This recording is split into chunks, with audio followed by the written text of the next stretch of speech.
It's time to talk sports. It's Hacksaw's Headlines, a panorama of the world of sports, stories, comments, and opinions. Touchdown, San Diego! Now, here's iconic sports talk show host Lee Hacksaw Hamilton and co-host John Riley. Who wants to talk sports on a Thursday? We do, you do. From the Dixieline Lumber and Home Center studios in San Diego, as we celebrate the Winter Olympics, we welcome you to our Thursday podcast heading towards a great sports weekend. Our podcast brought to you by Dixieline Lumber and Home Centers.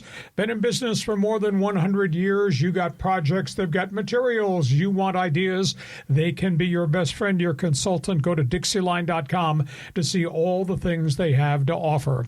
John Riley, good afternoon. It's raining outside. It's cold. It kind of feels like the Winter Olympics, so we're celebrating the Winter Olympics. But, man, the Winter Olympics have been fun. We're going to talk about that. We're going to talk about a lot of other things during the course of the next hour or so. There is a lot to talk about right now, but the Winter Olympics are fantastic, and you're dressed for the occasion. I am. Listen, we have a number of things I want to hit on before we get started. You like this podcast? Unbelievable. We're in our fourth year of doing this together, and we include you, the fans. You like this podcast? I want you to participate in this podcast. It's called Fans Forum. When we are done putting topics on the table, because we do sports talk the way it should be done, topics, our opinions, then your opinions. It's called Fans Forum. John, for the people who will be watching us on live stream, how do they participate in Fans Forum? Yeah, it's your chance to get involved, So you got a question for this guy right here, Hacksaw, in the world of sports? Just drop your hot take, in the live chat on YouTube, X, or Facebook. We'll get you involved in Fans Forum. Reminder, I write about sports every day. It's on my website, LeeHacksawHamilton.com. If you like the way I used to do sports talk radio, you'll like my website because there's an absolute ton of information on it. Just go to the website, LeeHacksawHamilton.com. You get the chance to read everything. It's posted there first thing in the morning. In addition, we allow you to get our newsletters absolutely free, and you can register to get on the email list. Just go to my website, fill out the orange box, get on the email list. You get 2 newsletters a day, one from me, one from him, and we invite you to do that. Want you to share? Tell everybody what we do Mondays and Thursdays at 1:30. Subscribe to the YouTube channel. When you do that, when we put additional videos up on the YouTube channel, you'll be able to get access to them because you will get the alerts. Join me on social media, on X. Become part of Hacksaw's Twitter All-Star team. Just join me. Follow Lee Hacksaw Hamilton on Twitter. Hit the follow button. My slug line is at Hacksaw1090. Hit the follow button. And that being said, we don't charge you to watch this podcast and to participate. But now we're starting to call in all the receipts. We want you who are following us to make sure that you help us. That means give us a thumbs up. That means hit the follow button. That means give us a 5-star rating. It really helps us grow the podcast. So in a sense, you owe us. Do it. Help us grow. And we thank you for being part of our team on Hacksaw's Headlines. You ready? Spoken like a true influencer of the 21st century. That's what I am? Yeah, that's what you are. Okay. All right, we're going a lot of different directions. John, let's start baseball because the beginning of the Cactus League and the Grapefruit Circuit this weekend. Yeah, Padres making some headlines, a lot of new faces. Yeah, let's just talk about storylines as it relates to the Padres, and these are the bullet points. A.J. Preller got his contract extension. Plain and simple, the press conference was kind of interesting. John Seidler ended his embargo in terms of talking to the media by talking to the media for the first time. And he said a lot of positive things. And he also gave us the rationale why it took so long for A.J. Preller to get his contract extension. But at the end of the day, he said A.J. is always on the road. No schedule's never linked up to sit down and have a true negotiating session for the better part of 11 months. But the deal is done, and A.J. wants to be here. And the bottom line is, I think the most important quote that came out of John Seidler's address to the media at spring training, we would not be here without him. The man is relentless in terms of securing elite talent, and that's why we are continuing on with him as the general manager. And, of course, it's really been a fascinating 72 hours with Padre baseball in terms of all the last-minute acquisitions at budget prices. Nick Castellanos comes here, I think, as he will now have to make an attitude adjustment. He's not going to be an outfielder, not be a right fielder. He'll be part-time DH, part-time first baseman, maybe utility man in the outfield. He's going to have to learn to hit without being in the lineup daily as a full-time Major League Baseball player. That will take a bit of an adjustment. But he's playing for his next contract here at age 32 in San Diego. Castellanos will play a critical role to this team. Ty France returns. He's coming back as a younger veteran, 3-position rental guy. He's made himself a Gold Glove first baseman, can play second base, can still play in a case of injury third base. Ty France not hitting what we expected him to hit in the major leagues, but he's versatile, and I think that's a positive. In terms of the pitchers, I'm going to be fascinated to see what the bounce-back season for Walker Buehler is all about. You know, he had 2 elbow surgeries while with the Dodgers. He bounced back from the first one, pitched well. Went to Boston, pitched well for the first half of the season, then fell apart, was let go. Went to Philadelphia and pitched 13 innings and gave up 1 run in the pennant race. They said that they uncovered some mechanical flaws in his delivery. Some of his velocity came back. He's built on that in the offseason. Buehler has shown explosiveness in his private workouts for the Padres. That's why they signed him. If he can be half to 2/3 of what he was in the Dodger rotation, the Padres would have hit the jackpot on him. German Marquez, heavy-duty starter, Colorado Rockies for 4 or 5 years. Then he got hurt, came back off surgery. Took him a while to find his legs. He had 8 quality starts and 11 outings in the middle of last season and then got nicked again. Don't look at last year's statistics, but look at the full body of work with German Marquez. And the key there is the intangible. Bud Black sold the Padres on this guy, totally healthy, can be that guy who used to be the ace of the Rockies pitching staff. So Marquez bears watching. Griff Canning reinvented himself, changed his arm slot before he went down with an Achilles injury with the New York Mets. He was pretty reliable at the back end of the Angels rotation and had an even better season last year with the New York Mets. The other pitchers are guys that they're going to take a flyer on. Tristan McKenzie had a good year and a half with Cleveland as a young pitcher, got hurt, has just never been the same pitcher since in terms of control, velocity, location, etc.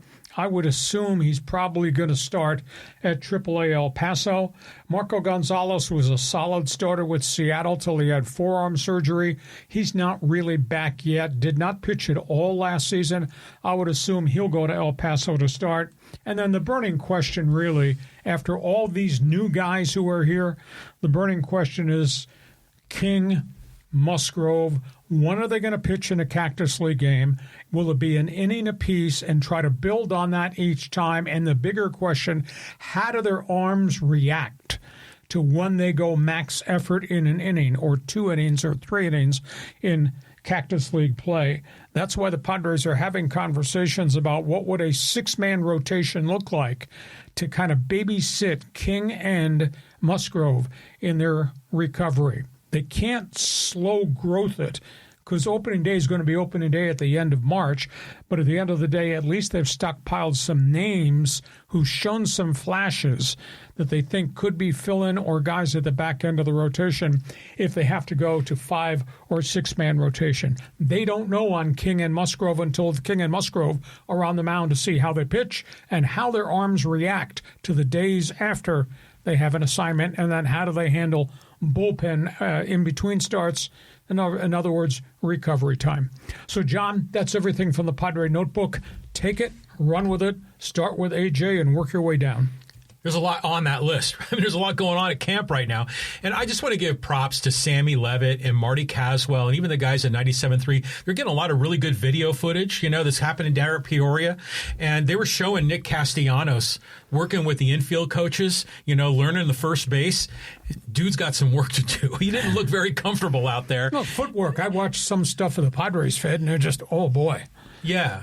Yeah. But there's mechanics to play a new possession, so it's going to be a challenge for him. And like I say, I think that attitude adjustment is huge. Oh, big time. Yeah, big time. So, Ty France is all right. I mean, he was talking about how he kind of tried to surprise Cronenworth when he showed up because those guys are buds, So there's like old relationships back together. Seeing Walker Buehler wearing brown and gold is weird, but he understands the weirdness of it all too. He's still, to me, just a lottery ticket. He might be good. He might not be good. The interview with Germán Marquez was very interesting because, number one, I appreciated that he spoke English, as best he could. He had to go to his interpreter a little bit. But he was saying how he came back maybe a little bit too soon on the ACL, or not the ACL, but the Tommy John, the UCL. So I think, to your point, he could be a very intriguing guy if they've fix things and if Bud Black has got the secret sauce, and then as far as the other guys, McKenzie, Canning, they're again more lottery tickets. I know Marco Gonzalez has a deal in his contract that if he's not on the opening day roster, he can be gone. I think Buehler has something similar. Exactly, but that's for a lot of guys who've come off surgery. The question is, where do they slot? How close are they to being on the major league roster? Might they be the first call up if they went back to El Paso? Only time will tell. There are intangibles. I mean, the intangible, obviously, with Buehler, we know what he's done when healthy, and we know what he did when he came back after the first surgery. He's a firebrand. I really like that. He killed us in the playoffs. Exactly. We know Marquez, heavy-duty warrior when totally healthy, and I take what happened in the middle of last season as a real positive when you got that many quality starts. Canning's got a track record, and now if suddenly they discovered different arm slot, release of the ball, made a difference because he was pretty competitive for the New York Mets. He was better with the Mets than he'd ever been with the Angels, and then he had the Achilles injuries. And the other guys, those are just names, probably start at El Paso, and we'll just have to see. But at least at this point, they're better today than they were a week ago today. Oh, totally. When we got together, because now there's depth and there's proven commodity there. It's interesting to hear a lot of those names on the list really praising Ruben Niebla, because they've got here, they probably heard stories about Niebla and the way that San Diego has resurrected the careers of pitchers. I know Canning was saying that was one of his reasons for coming here. So suddenly San Diego, a destination, not just because of the money, but because the organization and player development, there's a little something there. No, you hit the nail right on the head. A.J. Preller, wheeling and dealing, despite successes, failures, controversy, managers coming and going, has made San Diego Petco Park Padre Baseball a destination point for players who now consider coming here. Yeah, I mean, a great fan support. What a place to play your career. Okay, you're a Padre fan. Your fans forum chat box is open. Go ahead, admit it. I violated the dress code, but that's okay. We're celebrating the Olympics. Look what's he just laughing about? Look how he dresses. Yeah. So anyhow, at the end of the day, hey, regardless of how we look, celebrating the Olympics, want you jump on board. Fans forum chat box is open. Do you believe the Padres are in a better situation now, thumbs up, than they were 2 weeks ago, thumbs down, because of the late acquisitions with guys who have proven track records? Fans forum chat box is open. Fill it up. We're batting leadoff with you in the fans forum. So that's what everybody's talking about in baseball. We should be amped about the start of the Cactus League and the Grapefruit Circuit. Who's going to pitch? How they're going to play? What does this franchise look like? And then we got this crisis, topic 2 in baseball. Wow. Yeah, Tony Clark's in some trouble here. This is really bad. Baseball Players Association fired Tony Clark as their executive director. Had been on the job for 12 years. I've known Tony Clark a long time. To me, good headline. It was shocking. And the decisions that he made have led to his firing. At the end of the day, this whole thing is triggered by 2 items. One, Major League Baseball and the National Football League 2 years ago put together a consortium to produce marketing money for players. It's kind of like an NIL deal. As part of this, the guys who discovered and founded this whole project, led by Tony Clark of the baseball and Lloyd Howell of the NFL union, have both lost their jobs. Now we find out that Tony Clark, like Lloyd Howell, had a profit unit put into their contracts that they could take some money off the top of the profits from this new baseball, football consortium and put it in their own pocket. Nobody seemed to know this. That was item one. And the second item, as it relates to Tony Clark, was nepotism. Tony Clark tried to use his power to crush a federal probe of the monies that were being raised in baseball and football by this special marketing group. And then they found out money was being funneled to Hal and to Tony Clark. Tony Clark tried to use power to block that investigation.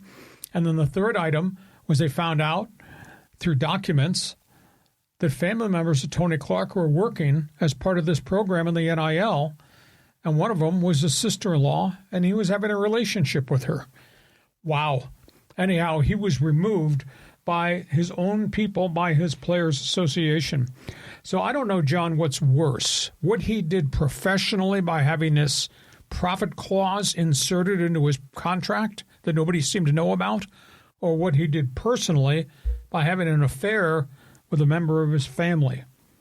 I'm disappointed because I have known him a long time, and he was such a proud man to get a position of such influence. And he has counseled, he has been friends to a lot of African Americans trying to enter the baseball industry, not just as players, but from the business perspective.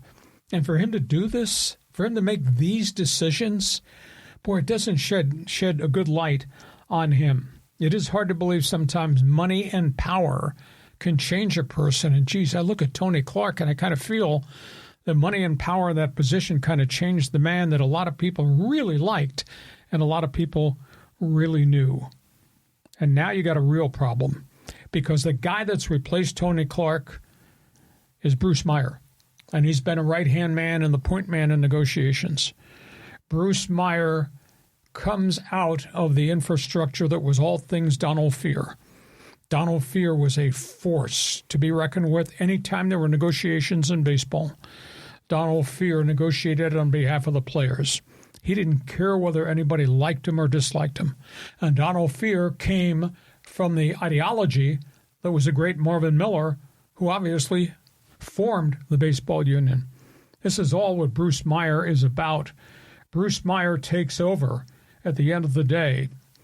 I'm going to die on the hill for the salary cap. We're not going to have a salary cap. They voted 72-0 last night, the players' reps, to elevate him to the position. But this is the same group of players that nearly had him fired a year ago for a deal that he had made with baseball that the players overrode his decision and accepted. It's really a stunning story. And the first thing out of his mouth last night after he was elected in a Zoom call meeting was not to be thankful that he was elevated to the job, not to make a comment about Tony Clark, who had been his man above him on the organizational chart. The first thing out of his mouth, you gentlemen should be prepared. There's going to be a lockout. The owners are going to lock us out. That's the first thing he said. So that's his calling card. That's his mantle. Phrase that the baseball executive gave me overnight in an email was hard ass. These negotiations are really going to be miserable. These negotiations are going to be controversial. These negotiations are going to be just like they were with Donald Fehr, just like they used to be with Marvin Miller. So while we're supposed to celebrate Cactus League and the Grapefruit Circuit and spring training and favorite clubs and players and trades and how's this free agent work, instead, the bulk of the attention is on this situation. Wow. John, reaction to what happened to Tony Clark or what Tony Clark did to himself, your reaction to Bruce Meyer, and the whole atmosphere that we have now surrounding baseball. This is crazy. I mean, this first of all, we've always thought of Tony Clark as a good guy. Didn't he play for the Padres for a little bit? Yes. Near the end of his career. I know he was Arizona Diamondbacks, maybe the Tigers or something. Yeah, well, he was a San Diego Stater to begin with. Yeah, so, he just seemed like a good dude. And now suddenly it's like, I'm not saying this is like the Epstein files, but it's like, corrupt like that, with all this money embezzlement and everything going on. But it makes sense to me that the this NIL fund that Major League Baseball Union and the NFL Union have created is going to generate income, and maybe a portion of that income goes to the union, and a portion of the union money goes to the president of the union. But it sounds like it was a little more underhanded here, like maybe side deals. So that's weird. But the the Major League Players Association has always been a real tough union. I mean, now we're going to go back to this. I mean, if they're in grudge mode on this notion of the salary cap, if the owners are in grudge mode, I don't know if this gets resolved. And by the way, let's pretend that they put a salary cap in. Well, what would happen with the Dodgers? I mean, on one level, if they had a salary cap, suddenly, the Guggenheim people are just making a lot more money to the bottom line, going into the pockets of the owners. Is that what we want in the sport, or do we want the money to be invested? And also, if they implemented a salary cap, and right now the Dodgers are way the hell over it, would they have to get rid of players? Or would they give them a grace period until certain contracts ran out? I mean, this whole thing could be very messy. The grace period would be part of it. There would also be a different structure as to how you figure out what your payroll is on a year-by-year basis, which is meaning maybe you change the structure of deferred payments, what counts against your cap in a given year, et cetera. And I think that also box how deep the deferrals, how long the deferrals would be.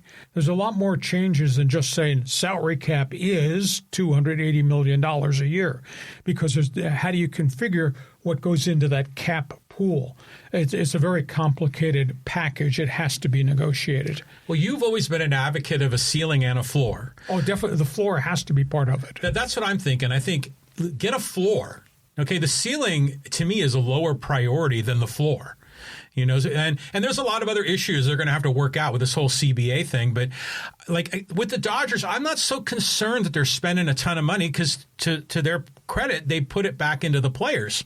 It's just some of those teams like the Royals that are just kind of floundering. Miami, Tampa Bay, Detroit, Pittsburgh, Milwaukee, Kansas City. You want me to count off? There's 19 teams that spent less money this year than they did last year. 19.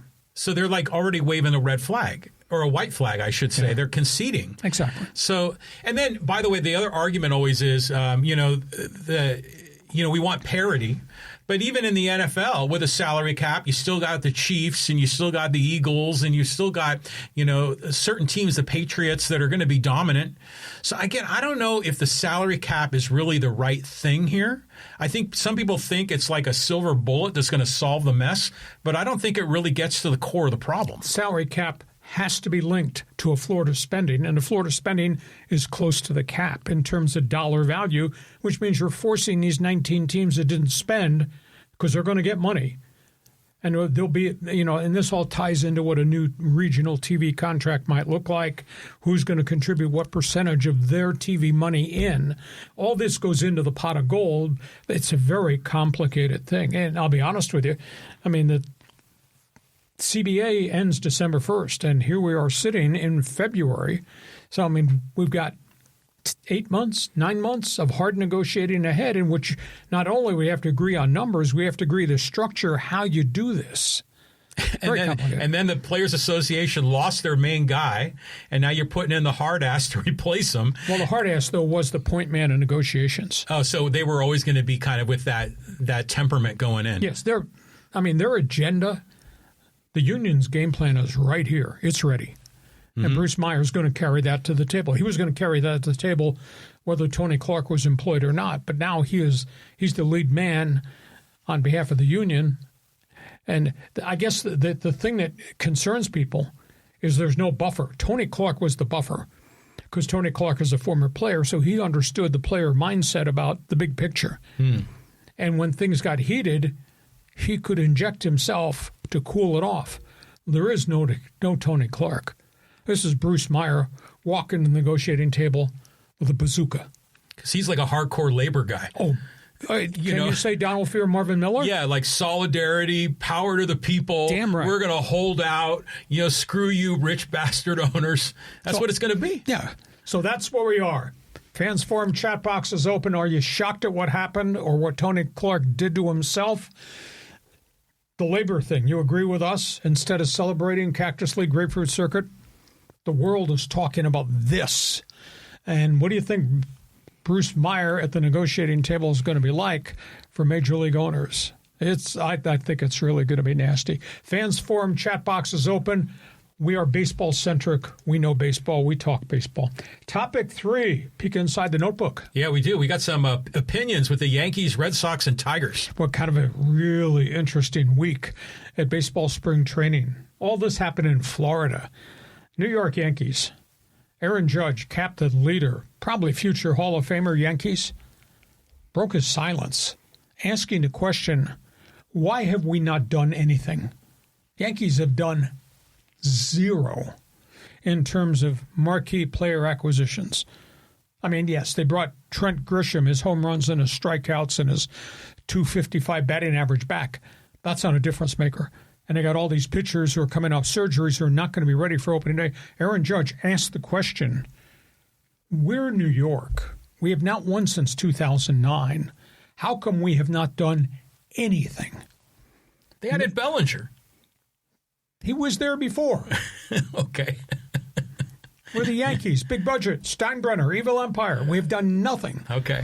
So far, no response from Brian Cashman. So Aaron Judge kind of stole the headlines in the grapefruit circuit with his first press conference. Boy, it's been a tough winter in Boston. I'm not talking about the damn weather, and the weather's been damn bad. Boy, Red Sox are just catching so much heat, and they've really been active. They've added a lot of different players, but the conversation has been guys who left. Sam Kennedy, the Red Sox president, was on the firing line this week in Winter Haven, Florida. And boy, he took some hits. At the end of the day, the media has got every right to ask the tough question, why is Alex Bregman no longer a Red Sox? And Kennedy's response was, we offered him state-of-the-art money. And if he wanted to be here, he'd be here.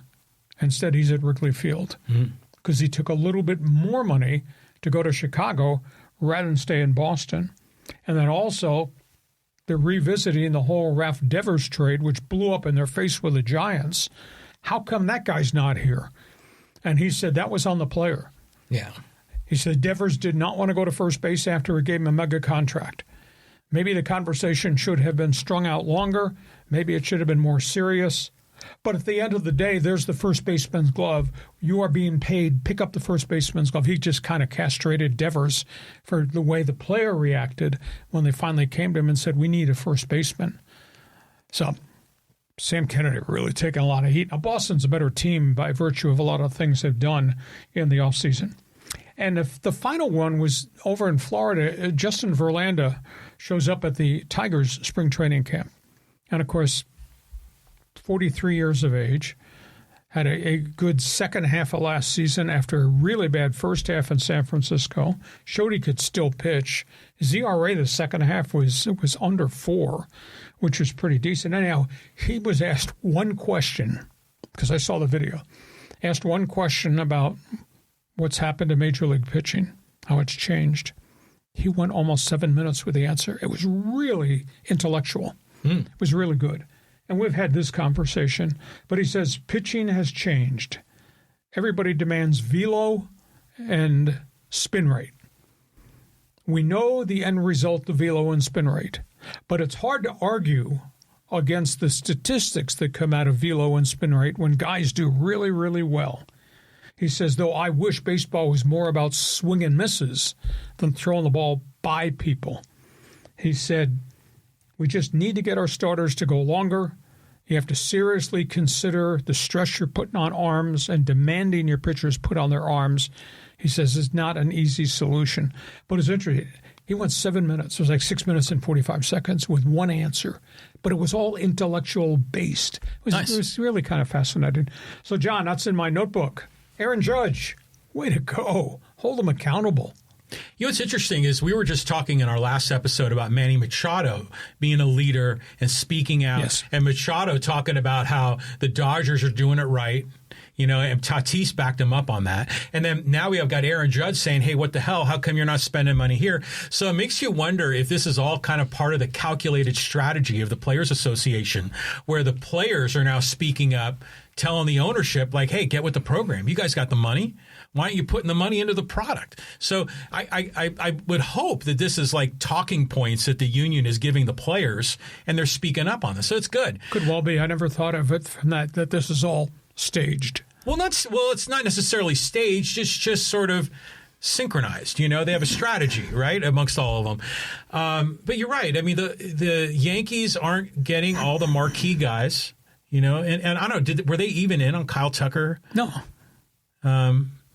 Yeah, that is strange. Yeah, when Hal Steinbrenner makes the statement at Christmas time, our payroll's at $307 million.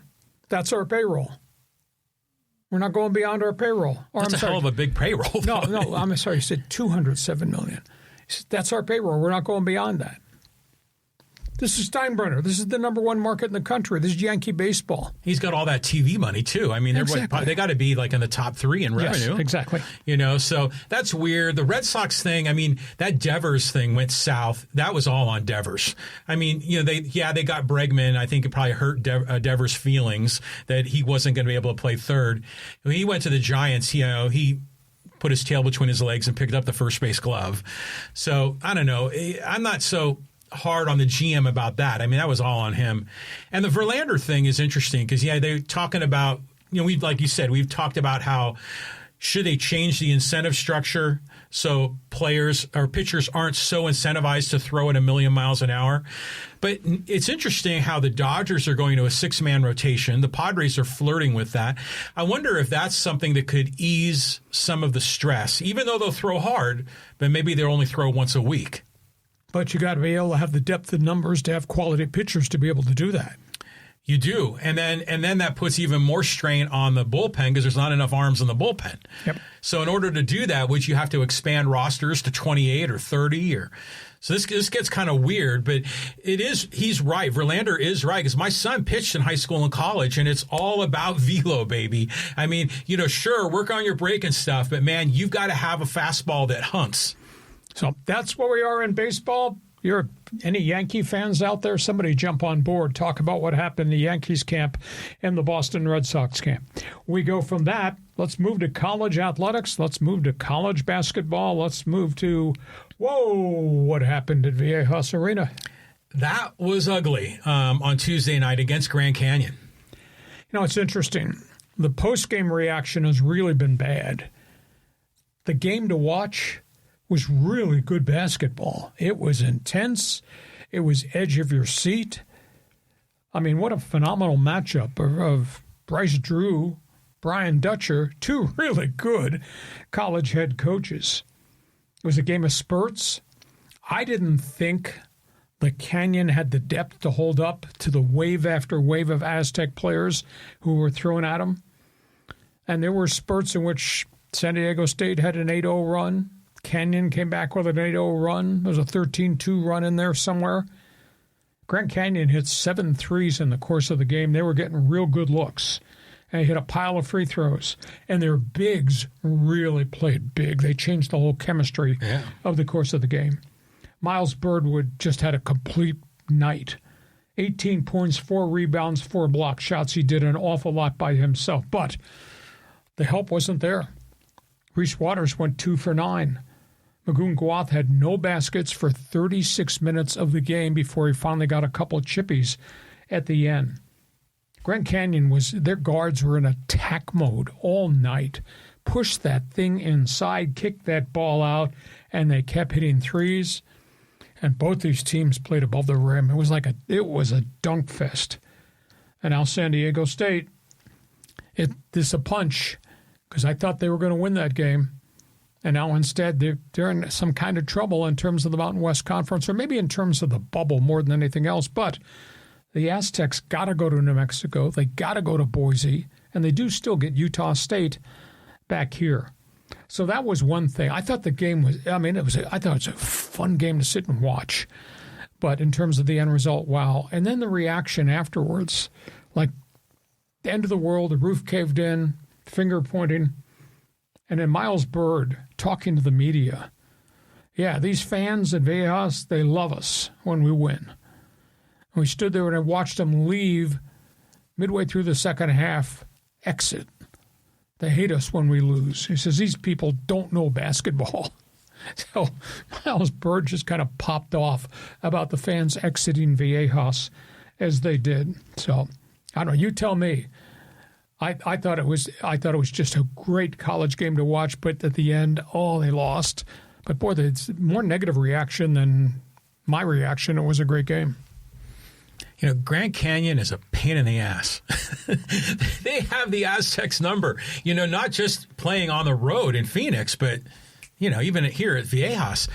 I mean, that's a hell of a good team, and those guards, they get downhill, they get in the paint, they draw fouls.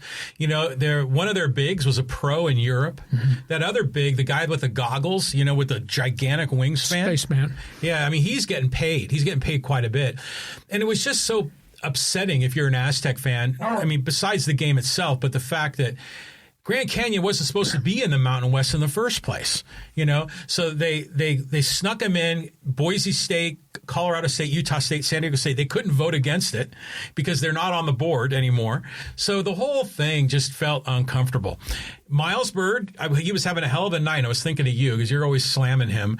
I'm critiquing his lousy nights, and there have been a bunch of them for a third-year starter. His lousy nights are not lousy. He puts up numbers in other parts of the score sheet. I understand that sales pitch. So it's the truth. It's not a sales pitch. Now, I will say that Aztec Nation is very upset, prickly. You always see people fire Dutcher. Dutcher needs to retire.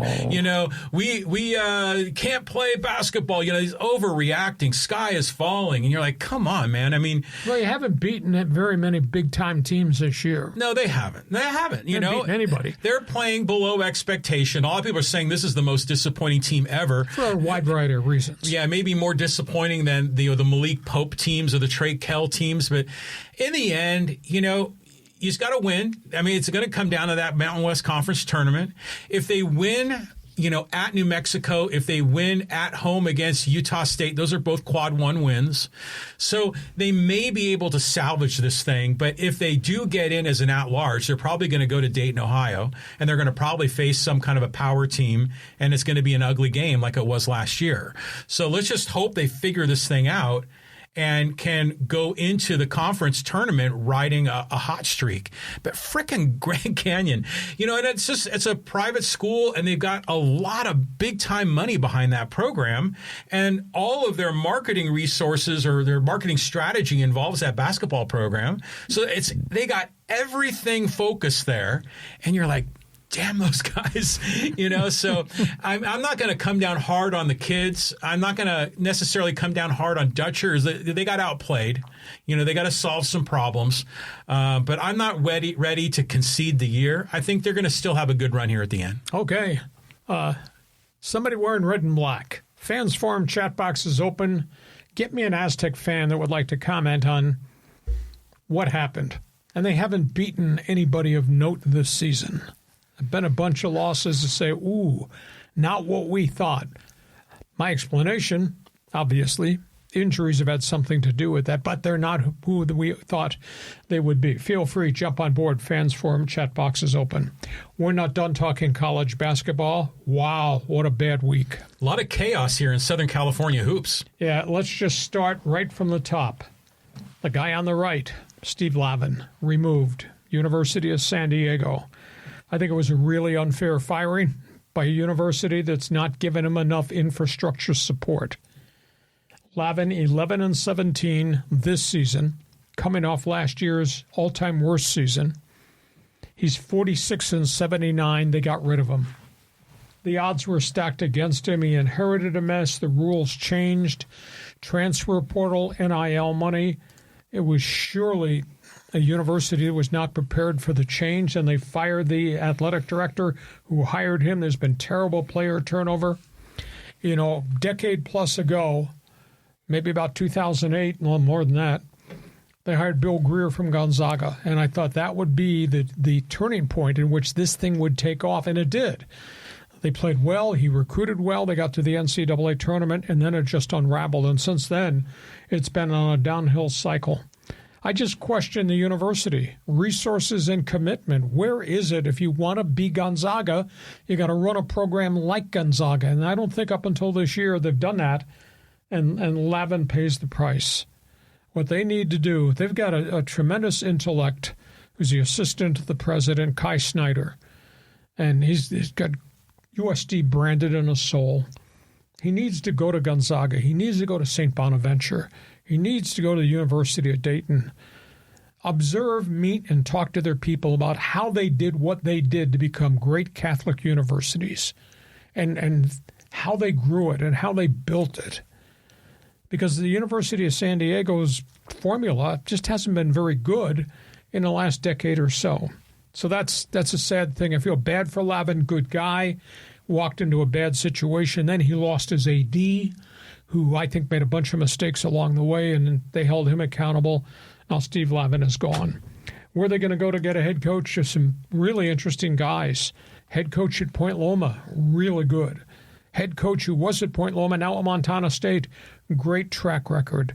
Those are two guys that I would definitely look at, but they need to do a better job in terms of the infrastructure, how to run that athletic program. The other story, we've not heard the end of it. I'm waiting for the shoe to drop. Talking about Mick Cronin, talking about UCLA. Year of bad blowouts, year of enormous criticism. He invokes the blame game. It's always on somebody else. It's never on him. It's no class to me. This guy is not a UCLA man. Him ejecting one of his own players at the end of a game because of a hard foul and personally embarrassing and humiliating the player, that's wrong. And then him standing up at a post-game press conference and trying to intimidate the media, asking questions about why he did what he did to his own player, that's wrong too.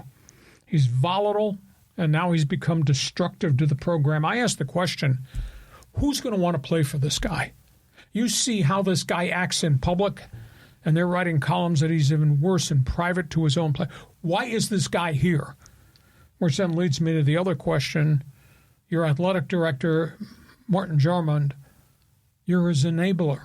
This is the same guy that enabled Chip Kelly to drive the football program into the ground and accumulate a $200 million deficit in the athletic department. Why does Jarmond still have his job? Because Jarman's the one that hired and has backed this guy and has stood silent while this guy has demeaned anybody and everybody during what's really turned out to be a crappy season. And by the way, how's the move to the Pac-12 worked? You know that every one of the Pac-12 basketball schools that is now in the Big Ten, their combined road record this year, 6-19, playing in Big Ten cities. Yeah. Jeez. Anyhow, you want to talk about Lavin? You want to talk about Cronin? Floor belongs to you. Don't shoot an air ball. Yeah, it's interesting, these two programs, because you think UCLA is able to recruit talent just on their brand, yes. On their name alone. So you get a lot of these like 5-star prima donna types, and it's probably driving Mick Cronin crazy because they're probably not performing or playing the kind of ball that he wants. It's no wonder he's going nuts. And by the way, he didn't kick out that player at the end of the game. He kicked him out in the middle of the game and had him escorted out. I mean, like serious ejection. I mean, that is total humiliation in public. Right. What do you gain from that? Well, I think he's trying to make a point to his other players, but no one seems to be listening. But he's berated his players all year long about your freaking defense. You don't deserve this. But he was doing that last year too, wasn't he? I mean, so it doesn't reflect well on the university. I don't know. It's UCLA basketball. We still think of the glory days, and they just haven't been that. And then interesting, by the way, Steve Lavin used to be the head coach at UCLA for a little while, and was the assistant when they won it all. USD. Their best player just left the team. He was scoring like 17 points a game. Discipline problem. Who knows what was going on behind closed doors? Well, again, it sounds like what Mick Cronin is dealing with, discipline and that sort of thing. What USD needs is a strategy, I mean, UCLA can get the 5 stars and they can figure it out. But like, for example, St. Mary's, they have this Australian pipeline cooking. Right. The USD needs, and San Diego State had a strategy to build theirs because they started with defense, and that's how they built the thing up. What's the brand identity of USD basketball? I don't know. So they try to get whoever they can get. They try to get the best players they can get, but there's no philosophy, at least that I understand, of how that program is run or what they aim to be. So I think small schools, especially in this NIL transfer portal era, they have to have like a hook, some kind of a thing that makes them stand apart from all these others so they can recruit the right kind of athletes to fit that kind of a program. Like Princeton, like with the backdoor cuts and that Princeton offense, similar to that. So you wouldn't fire Cronin, and you don't think that the problems at USD are much deeper in terms of resources and commitments, and you don't buy my theory to tell Kai Schneider, go on the road, go visit Gonzaga, go visit St. Bonaventure, go visit Dayton, see how they did it, because those are all non-football schools. Well, I think we're talking past each other a little bit. Cronin, I think, should he be fired? I think that's the idea. You have to give serious consideration because it seems like he's losing control, and it doesn't reflect well on the university. As far as USD, do they have the resources? Well, obviously not. But again, you wonder, does the USD academic and university leadership, how do they prioritize basketball in their stack ranking? It's not like Grand Canyon, where they got everything into that basketball program. USD is athletics just sort of an afterthought, and amongst athletics, which is the big time team, because I know baseball is real big there. So how does that rank there? And then he should go to St. Bonaventure's, and he's got to figure out like a way. Kai Snyder's got to figure out a way to rebuild this thing into something that is meaningful. Because right now it's just meh. Drift. There's no identifying, feature of what makes USD basketball special.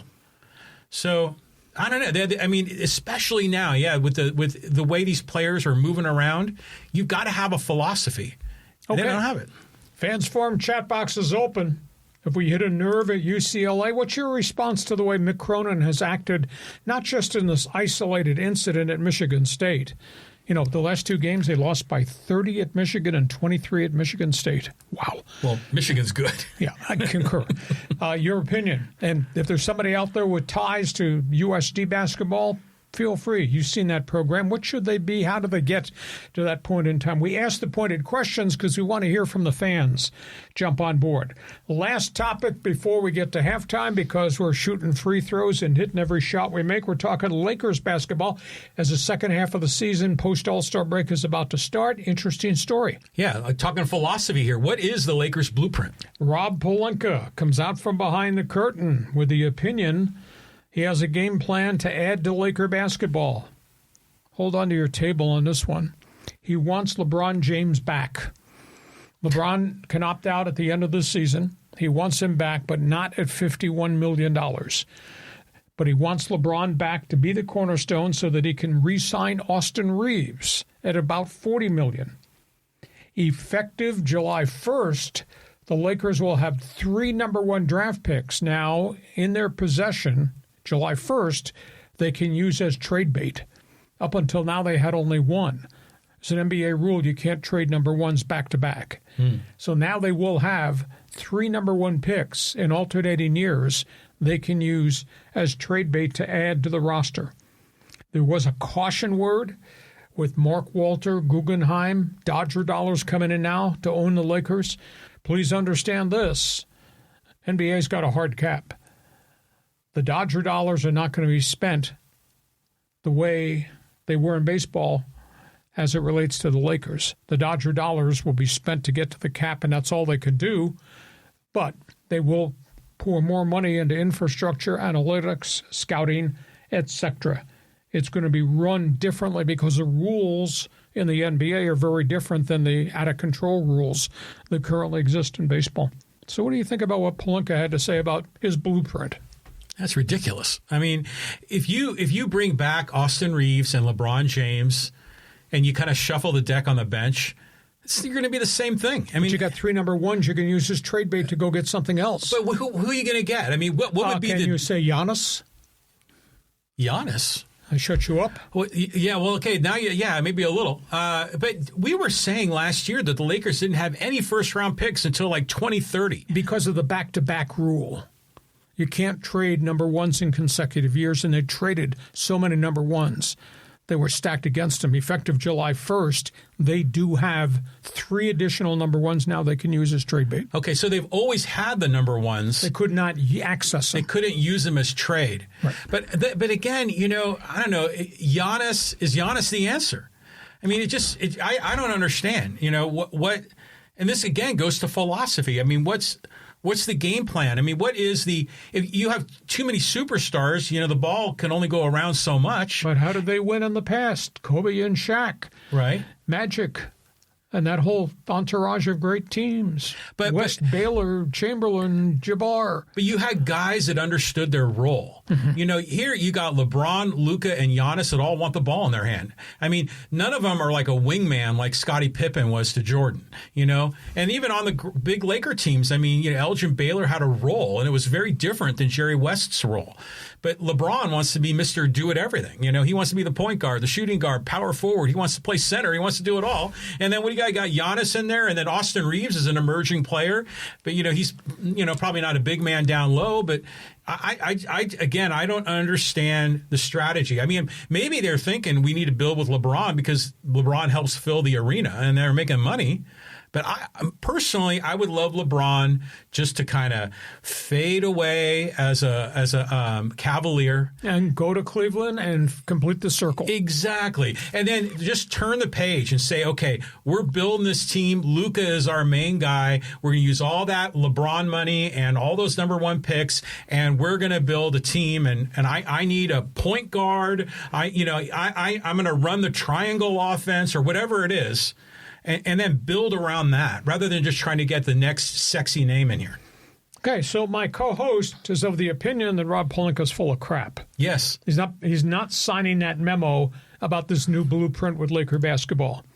So that should be your cue to jump into the Fans Forum chat box if you love the NBA. If you're join the Laker line. Do you buy this blueprint? That they can fix this by keeping LeBron, re-signing Austin Reeves. You already got Doncic done. And using your 3 number 1 picks maybe to go get Giannis? Is that a solution or not? Fans Forum chat box is open. I told you we had a lot of hot button stories to talk about today. I mean, Giannis and LeBron are both such emotional players. Mm-hmm. Imagine the two of them on the same team. I mean, the people would be crying to the refs the whole game. It'd be brutal. Give us a lot to talk about. Yeah, it would. We get to halftime. This podcast brought to you by Dixieline Lumber and Home Centers. Been in business for more than 100 years in San Diego. It's more than a lumber company. John, just run through the checklist of what Dixieline means to the contractor, to the homeowner, and the guy that's Mr. Fix-It in his garage. A lot of different things. Yeah, I mean, obviously for the builder, the contractor, the Dixieline is your go-to place for lumber, building materials. I mean, they've got it all. You can drive your truck into their lumber yard. They'll load you up. They got special deals for contractors. So if you're in the professional community, these guys are like your partner. I mean, a critical partner to your success. But to your point, Lee, you're asking about homeowners and what they can do. I mean, they've got all kinds of, it's like a hardware store, like your local hardware store. And you know what's kind of coming up around this time of the year is people start planning for their springtime gardening. Right? And so whether they're going to be building planter boxes in their backyard, whether they're going to be, looking for new kinds of, outdoor living accessories that they're going to have outside. Some people are getting new Traeger barbecues. Dixieline's got all that too. So, as you're going into spring, you're going to use your outdoor space a little bit. Dixieline is great for the homeowner. Go to Dixieline.com, see all the things they have to offer, Dixieline.com. Hey, just a couple of reminders. We do this podcast. We've been doing it. We're in our 4th year together, which is pretty doggone impressive.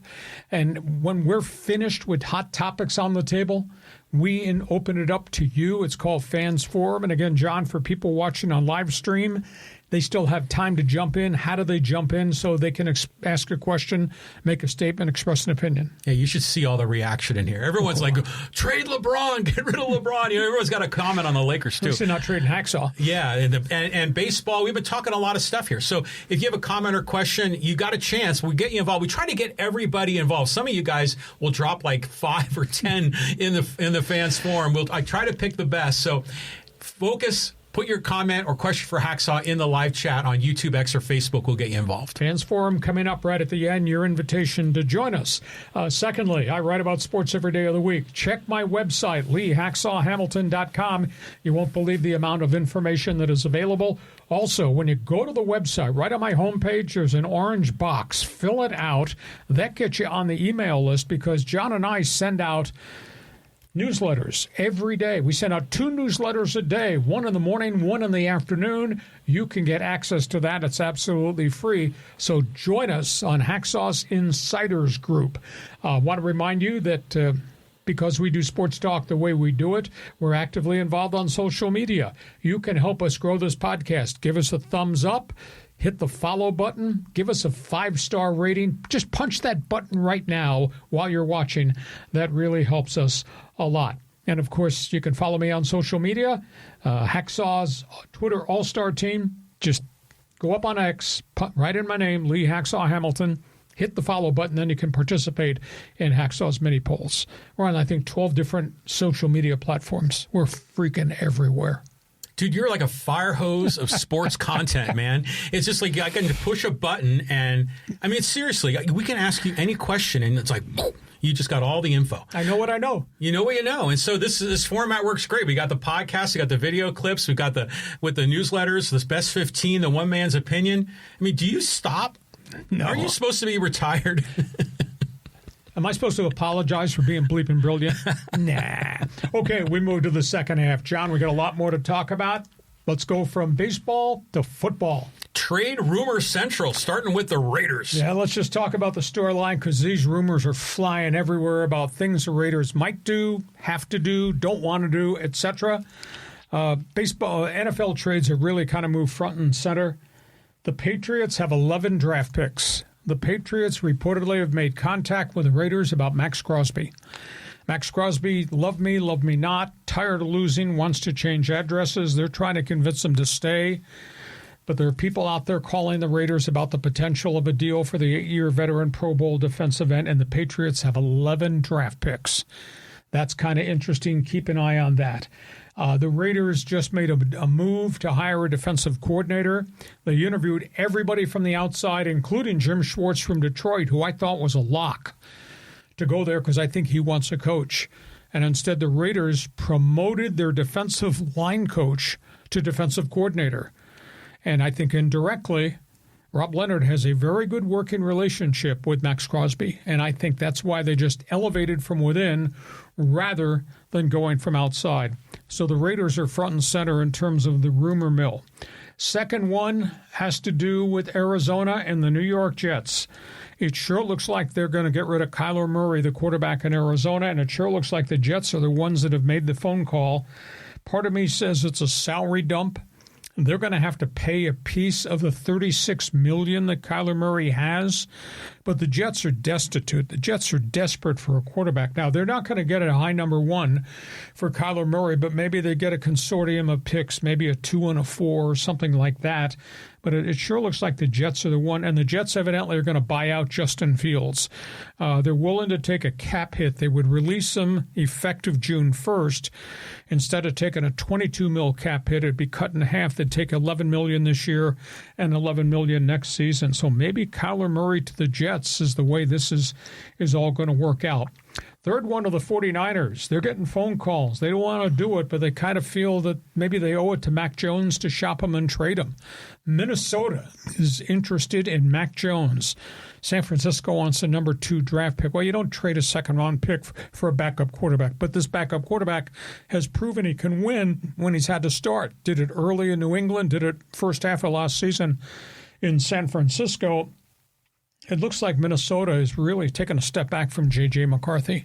Reports this week that they had to change their playbook at midseason because McCarthy just could not handle passing routes over the middle and traffic and all that. Plus, McCarthy's been hurt a lot.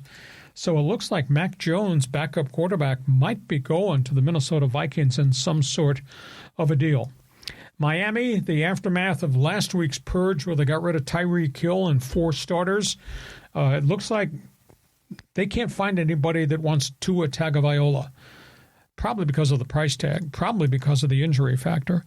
And the reports everywhere that the new ownership group John Eric Sullivan came from Green Bay with his new head coach, Jeff Haffey. We didn't draft this guy. We have no alliance to this guy. You've seen what this guy turned into at quarterback. The rumor out of Miami, at least as of yesterday morning, is they're going to release him. Holy cow. That's a $99 million cap hit if they release Tua right now. Now, if they post-date it to June 1st, they'd split it. It'd be $46 million or $48 million this year, $48 million cap hit next year, unless Tua took a slash in pay to make the contract more amenable. But it looks like he's going to be gone. And the last story is Kansas City.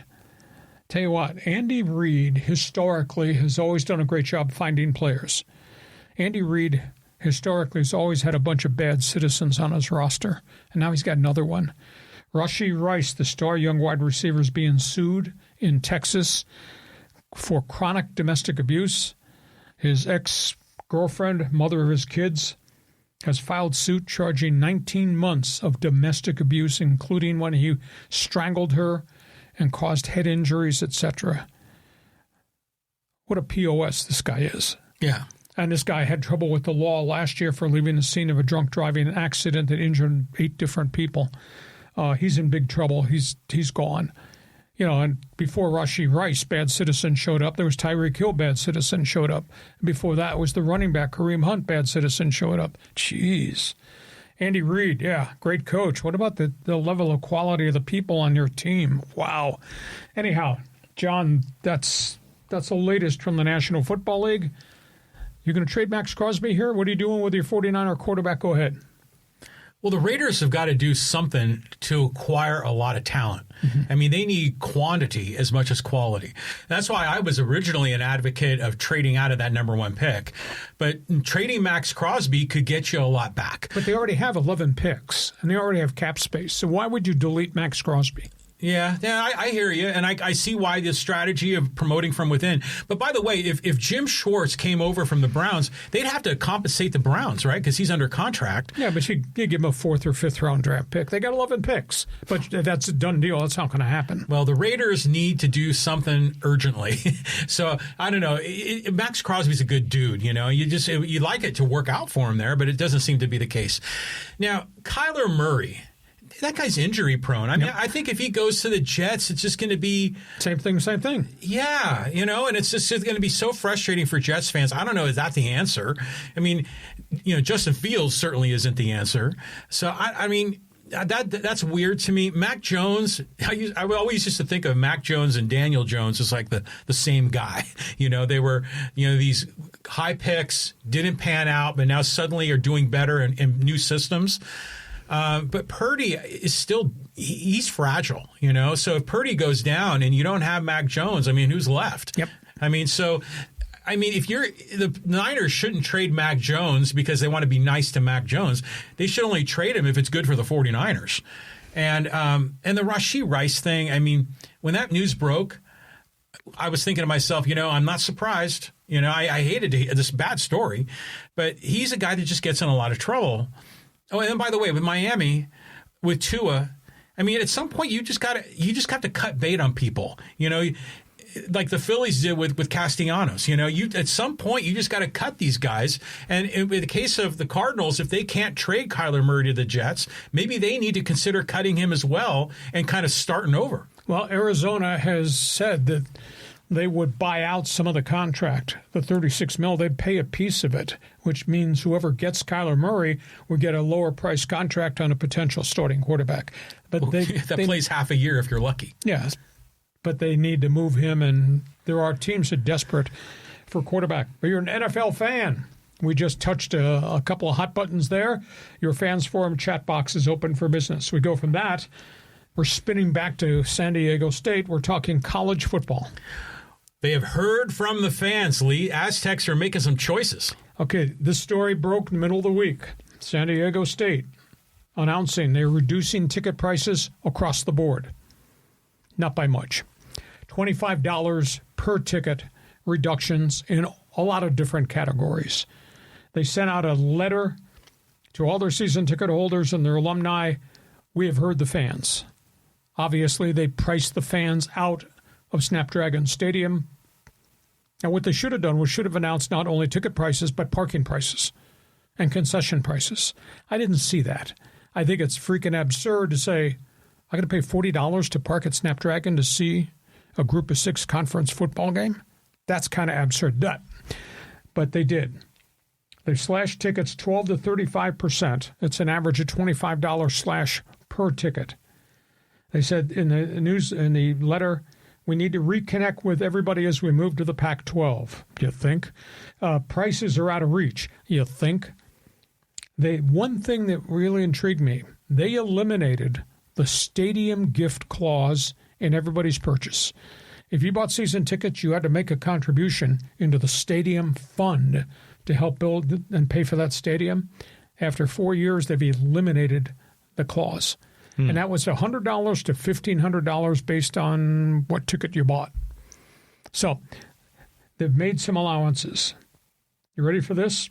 Season tickets. The first year they opened Snapdragon, they sold 15,973 season tickets. Last year they sold 8,111. So they have lost almost half their season ticket base. Attendance. First year at Snapdragon, shiny and new.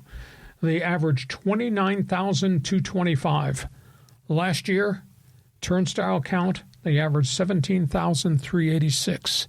Damn, that's a lot of people not showing up. Students. They give the students, there's 5,000 student tickets. They give them for free. First year, they averaged 5,000 in the student section. This past year, they had home games where only 1,700 students showed up. So, I hate to be mean, too little, too late. Or, to quote a hacksawism, I told you so. And we've been talking about this for 4 years, and now they've finally acted, but I just don't see the community coming back because I think the community is so stung by the ridiculousness of the prices, not just tickets, but the stadium club and all that other ancillary stuff you got to buy, and the parking and the concessions. And by the way, who the hell we playing? Texas State? Jeez. The community is so turned off. It's shocking to me, disappointing to me. But this is the end result of what I think is really mismanaged leadership. And they're trying hard now, but to me, it's too little, too late. Because they're not going into the Pac-12. They're going into Mountain West 2.0.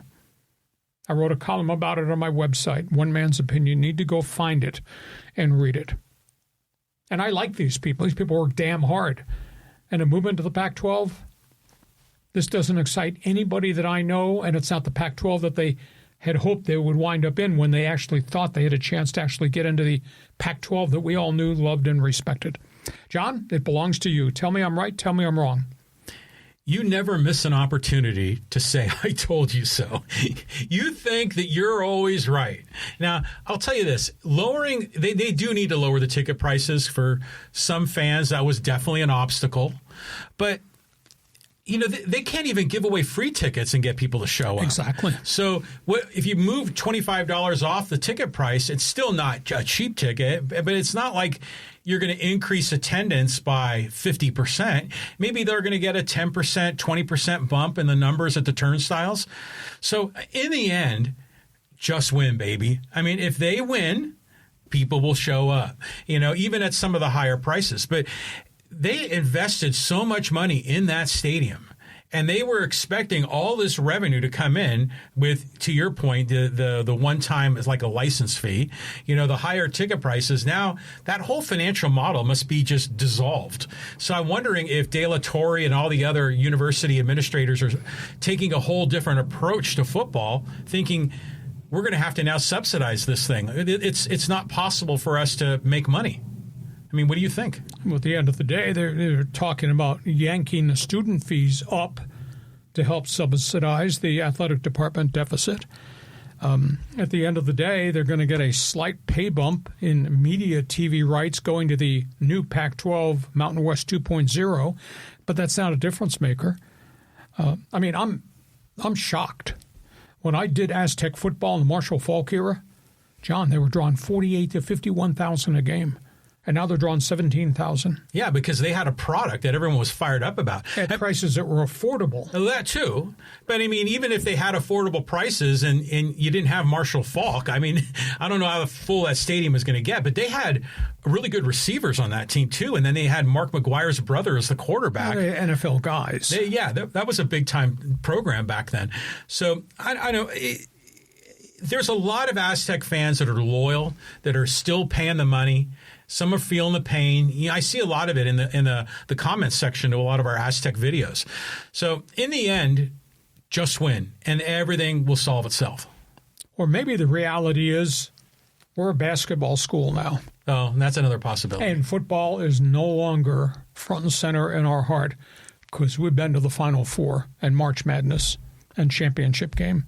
We're a basketball school. That's always been like a rumor. I mean, they came close to cutting football, didn't they? No, but that was back in the 1970s. That makes no sense at all. But they have a huge sunk cost with that stadium. Yes. But in the end they could always cut it loose. But you can't give up on football. Okay, at the end of the day, I'm asking those of you to join me on my Kiss My Aztec line. Fans Forum chat box is open. Does this change anything? Or do you agree with me, Lee, it's too little, too late? Give them credit for trying hard, but God, I got to critique them because you made so many mistakes. Yes? Yes. They're victims of circumstance, too.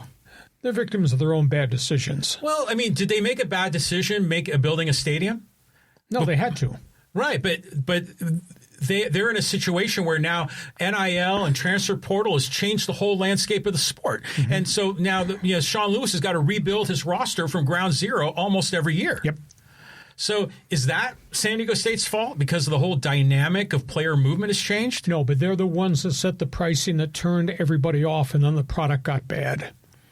But people are complainers, too. I mean, remember that first game? It was like 100-something degrees against Arizona. Against Arizona, and that turned a lot of people off. Like, oh, you need shade, and people are just whining. I mean, you don't get shade in other college football stadiums. But the bigger issue is they're whining and they're not showing up.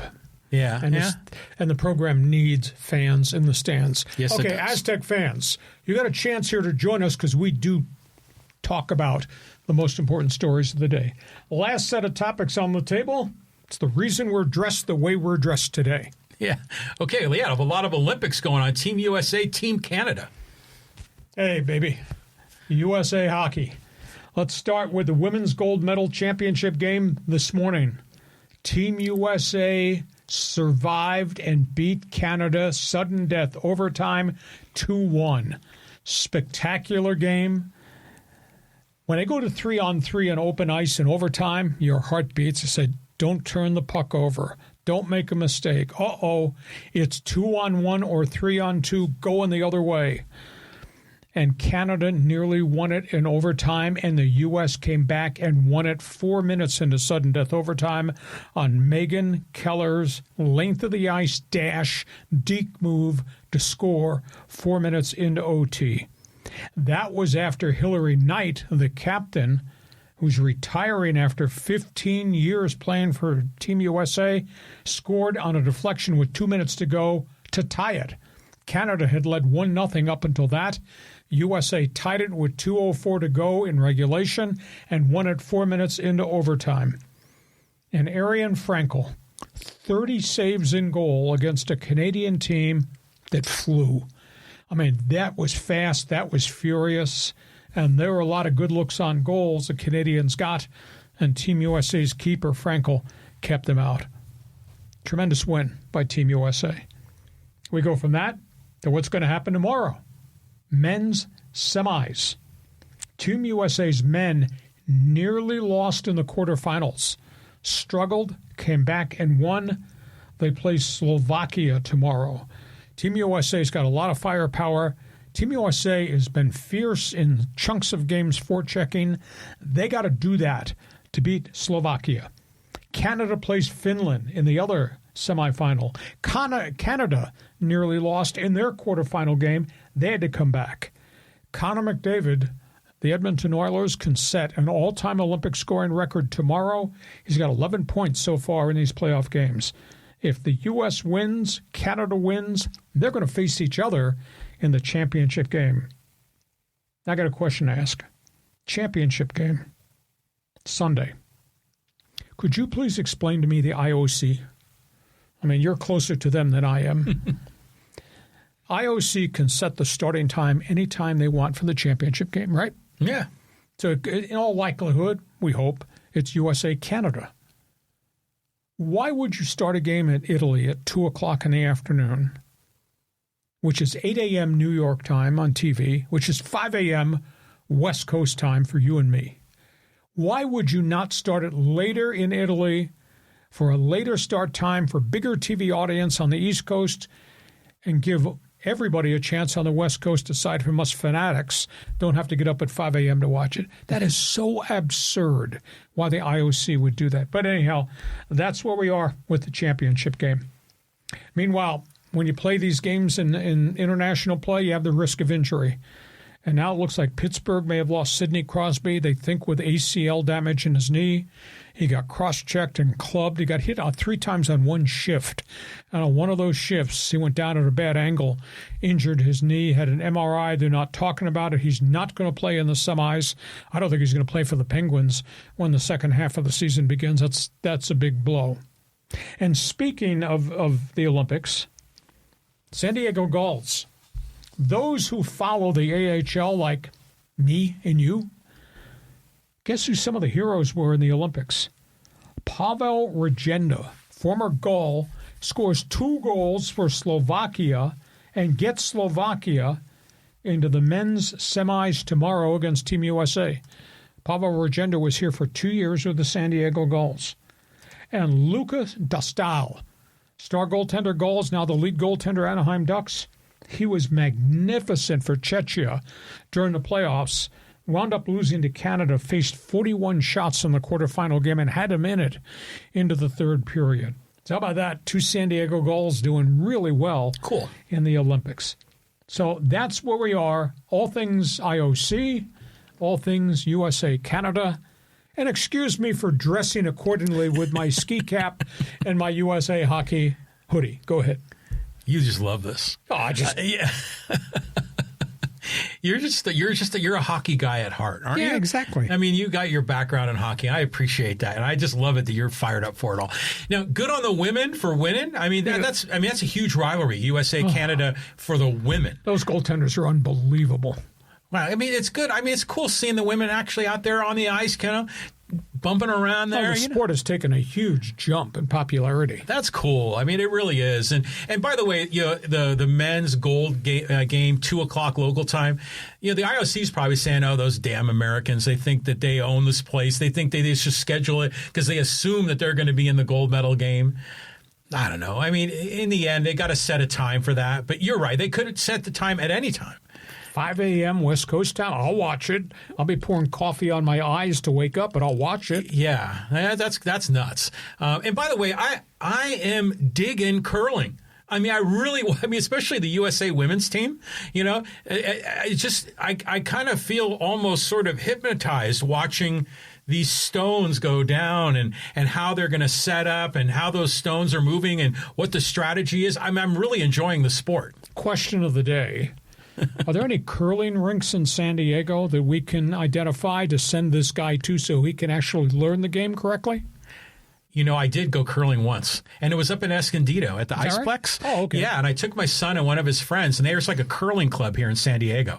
And they have like an open house, and you go there, you pay just a couple of bucks to get on the ice, and they teach you. And so they put that slick thing on the bottom of our shoe, and then they had us push the stone, and they explained the rules with the house and the brushes. And then the brushing. And the strategy with the brushing is that it melts the ice, which then makes not only the stone moves more smoothly, but it changes the direction and so how it can curl. So I learned a lot by actually doing it. And it's a sport like, you think, that's a sport I could probably do. You know, if I had a shot at getting to the Olympics, that might be the one. But it's just fun to watch. I mean, and it's just a unique sport, and it's neat to see the Americans out there. And by the way, the women, they played. Who did they play last time? They were Great Britain. And that was yesterday on just a wild ending. The Great Britain stole it at the end. But apparently, the U.S. women won earlier today, and they've advanced to the semis. So. Go America. Listen, if we don't show up one Thursday for this podcast, it's because he's probably taken lessons to learn curling. Okay, that's it. We put all the hot topics on the table because we do sports talk the way it should be done. And now it's up to you to carry the rest of the podcast because we're going to the Fans Forum segment. Podcast brought to you by Dixieline Lumber and Home Centers. Been in business for more than 100 years. If you got ideas, you want to do something different for the spring, think about Dixieline Lumber. Go to Dixieline.com to see all the things they have to offer. John, I'm ready. You're ready. I know the fans are ready. We hit a lot of hot buttons today with a lot of late-breaking stories. Go ahead. Yeah, we did. Let's talk again. More hockey with the ladies here. This is from Phenom. Hey, Megan Keller with the OT winner for the gold. Very nice goal. I'll tell you what. That game was spurts. When the U.S. played physical forechecking hockey, Canada's goaltender was under siege. But Canada had more speed, and they had so many 2-on-1, 3-on-2 breaks, especially in overtime on the open ice when it's only 3-on-3 skaters. I thought that thing was over. So, I mean, Frankel was just phenomenal in goal. I think she plays at the University of Wisconsin. She was a phenomenal in goal for Team USA. And then obviously what Keller did on that length of the ice pass, break, deke, score was amazing. But also, obviously, what Hillary Knight did in front of the net, there were three people in front of that Canadians goaltender, and somehow she maneuvered her stick down and deflected a slap shot coming up over her shoulder into the net. Just amazing. Now, are the rules identical for the men and Yes. the women? Okay, good. I mean, this is great. I mean, because, back, roll the clock back to 1980, the big upset win over the USSR. Not only was women hockey not a thing, but American hockey was always at a disadvantage. And now American hockey's kind of the king of the hill on both sides. Yeah, the growth spurt has just been spectacular. So I am sure that they will show the replay later tonight on NBC of the women winning. I mean, that was a hell of a game. Back and forth, hot spells, scary segments, etc. And Team USA beat Team Canada. So now we'll move to the men's semifinals on Friday, which don't call me. I'm not going to pick up my cell phone. I'm going to be watching puck all day. Yeah, you'll be up early in the morning on Sunday if everything goes your way. All right, let's go here to Peck 92. Hey, greetings from Visalia, Central Valley, California. Seahawks are releasing Kenneth Walker. Should Patriots make a run for him to take some heat off Drake May? No, they're not releasing him. He's a free agent who can walk. They've decided not to franchise tag him because the price tag would have been monstrously big. And Seattle's got other players they want to sign. But they are negotiating to give him a contract extension, state-of-the-art money. But he will get offers now from other people. And then maybe New England might make an offer because he's better than any of the running backs that the Patriots have. But he's not being released. He is a walk free agent effective. I think free agency kicks in March 11th.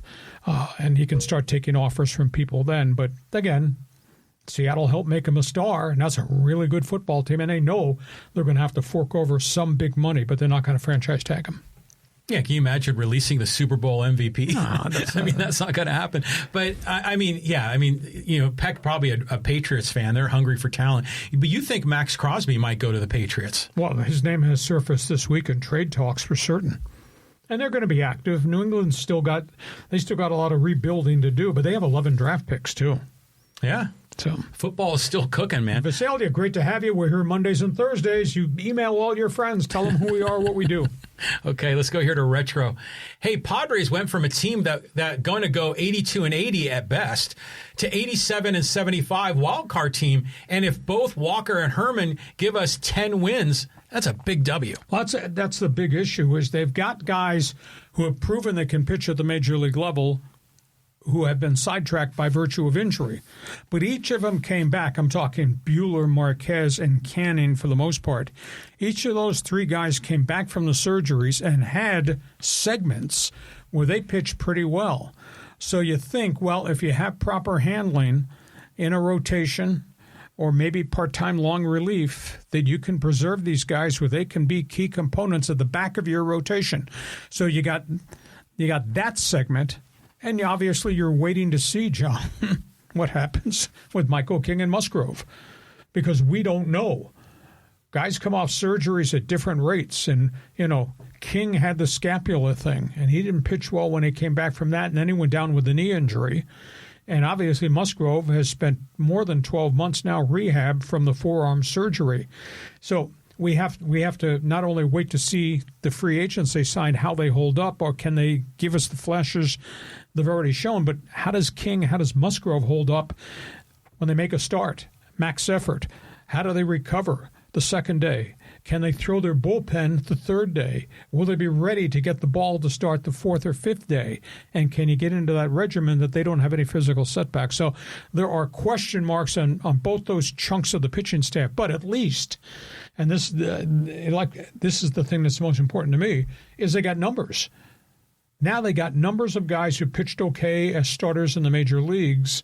If they can flash them back to where they were, that to me is a positive. Yeah, that's the whole thing, is the numbers, because a lot of these guys, for one reason or another, are going to have trouble, right? They're going to get hurt. And if it's not Musgrove or King, it's going to be, Herman Marquez may have trouble coming back from the surgery. And there's a lot of guys, a lot of question marks, but you put enough talent out there, then you could probably fill in all those holes. I mean, at some point, the numbers game works to your advantage. But I'll tell you what, before this recent flurry of Castellanos and Canning and Marquez and Buehler, I still thought this is a wild card team because that core is still really good. And so you add these guys, they won, 92, I think, last year. 90 and 93 last two. Okay, so it was 90. Well, 93 was last year, and I think 90 was the year before. I mean, 87, 75, that sounds about right. High 80 wins, and if everything goes their way, maybe low 90s. But Musgrove apparently is looking really good and feeling really good. But that's a bullpen by bullpen thing. That's not max effort in a game. Well, we're going to find out more. They start today. I think Logan Gillespie gets the first start. Yeah. So at the end of the day, they have now strength in numbers. Whereas 10 days ago, no. I did not want to start the season with what I saw in that rotation. Now they're much deeper in the rotation with potential guys. I mean, and Randy Vasquez fits right into this conversation. Whether he's starter 4 or maybe he has to be 3 or 2 if something happens to King or Vasquez. But now you got guys to back him up who've proven they can pitch. I was on a talk show in Philadelphia this morning, and I talked to him about Buehler. I said, well, I'm surprised Philly would let him go. Buehler pitched 13 innings at the end of last season in Philly after they signed him as a free agent from the Red Sox. He gave up 1 run in 13 innings. Wow. And Philly did not bring him back. And they lost Ranger Suarez, too, didn't they? So, yeah, but Buehler he's like a roll of the dice, Well, they all are. They're all lottery tickets for A.J. Preller. They are, So this team, I think, is well-positioned. I like the chemistry with this team. And like even compared to last year, we thought we were in a better spot because we had Cease and Darvish. But really, those guys weren't that effective last year. They broke down. So I'm always optimistic in the spring, and I'm optimistic right now. Are they going to be the division winner? Probably not, but I think they're going to be right in the mix for the playoffs. I want to see which lottery ticket pans out, because if 1 or 2 of them do, boy, it's going to be huge. Well, thank you for joining us. Okay, let's keep on trucking. Hey, let's go to our friend Joe in Brazil. Hey, guys, happy Carnival. Greetings from Brazil. Fingers crossed both the AZTECS make March Madness and the Friars play their way into the MLB postseason tournament, too. Yeah, concur. And the corporate philosophy from the Padres is, let's get to postseason. Let's get into a short series. Let's get into this best of 3 or best of 5. We'll take our chances. They got a batting order that can hit. They've added to that batting order. And if they hit on any of these lottery tickets in this pitching staff in a short series, I'd take my chances. Hell yes. Oh, yeah. Well, I just remember A.J. Smith, when he was the GM for the Chargers, would always say, just get in the tournament, just get invited to the dance, and then anything can happen. And that's a good way to play it. And you know, you even saw like the Dodgers and a lot of other teams sort of playing the season the same way. You know, it's just, let's just, you know, conserve our resources. Don't do anything crazy in the regular season. Get me to October healthy. Get me to October healthy, and then we're going to lay it all out on the line. So I think the Padres are in a position to do something similar. And I think they have now at least depth in numbers in the pitching staff. That they've got some trusted guys they can go to if there are issues with King, with Musgrove. They've got other guys who have proven they can pitch post-surgery. I mean, I'm not going to check mark Buehler and say, no can do, or say the same thing about Marquez, because those guys came back from their surgeries and were pitching effectively well until something else happened. And then Canning reinvented himself when they changed his arm slot and what he was doing with some of his pitches. The numbers he put up with the New York Mets were pretty impressive until he went down with the Achilles injury. So they got three guys that proved they could come do it coming off their first set of surgeries. So, well, of all the new names that have been added in the last couple of weeks, which is the one that gets you most excited? Buehler, because I think his stuff can be explosive. Yeah. Now, maybe they have to baby him. Maybe he can't be a once-a-week starter. Maybe he's got to be a part-time starter, or maybe he's got to be part of a six-man rotation. But I went back and looked at his starts in Boston after the second surgery, and he had a chunk in which he pitched really well. And then he had problems, and he had release point problems and control problems, and he lost some of his velocity. Now, you know, there's all kinds of intangibles. Can you keep your velocity the way it needs to be, or is there going to be a dip in velocity as the season goes on, and then you start getting hit? There are things from a metric standpoint with pitching you have to pay attention to. Well, I think that's load management too, right? I mean, they're going to say, oh, his arm's a little sore, we're putting him on the IL. Or fatigue. Or you know, oh, he's got to go on a rehab assignment in El Paso, you know, and not pitch at all. They'll end up burying him there for a while. But you know who I'm most interested in watching, at least in the early days of spring training, is Sung-Moon Song. I want to see what this kid's all about. I mean, you said he swings the bat like Ichiro. His stroke, it just looks like a carbon copy of Suzuki. Yeah, so I'm very curious to see what his game is like, you know, because remember when Ha-Seong Kim came here defensively, he was fantastic. He couldn't catch up to the fastball. Yep. Will this young man be a step ahead of Ha-Seong Kim? He's not young, he's 29. Oh, wow. Well, actually, it's probably a good thing. Well, he's a veteran, and his last 3 years in Korea were really, really good. Now, the question is, how are you going to get him at bats, and where's he going to play? Because you're not sitting Cronenworth, I don't think. And obviously you got Xander and you got Manny. And the bulk of his career has been second, short, third. You got Laureano in the outfield. And if you're going to try to teach him how to play first base, but don't you have to teach Castellanos to play first base? And you already got Gavin Sheets at first base. So I think they've got enough depth in their everyday lineup to do matchups, right-handed versus left-handed pitching, et cetera, and vice versa. I'll be fascinated to see how they do it. I think offensively they're going to be fine. To me, I spend more time thinking about pitcher because I'm a broken-down pitcher. I spend more time about that in addition to being a broken-down talk show host who can still bring the heat. Well, I remember you told me as a kid you used to have a baseball card you kept in your cap. Mm-hmm. So, yeah, you're an old-time pitcher. And your dad pitched, too. Yes, and I was stupid. I hurt my shoulder, and then I hurt my elbow because I was trying to compensate for the shoulder, and all the stuff I was taught I didn't do that I should have done. Then I hurt myself, and that was over. So then you became a cross-country runner. Yeah, and then I became a damn talk show host. Thank you for joining us, Joe. I hope you become a regular. You enjoy Brazil. Carnival. Okay. Let's go to Sports Fan.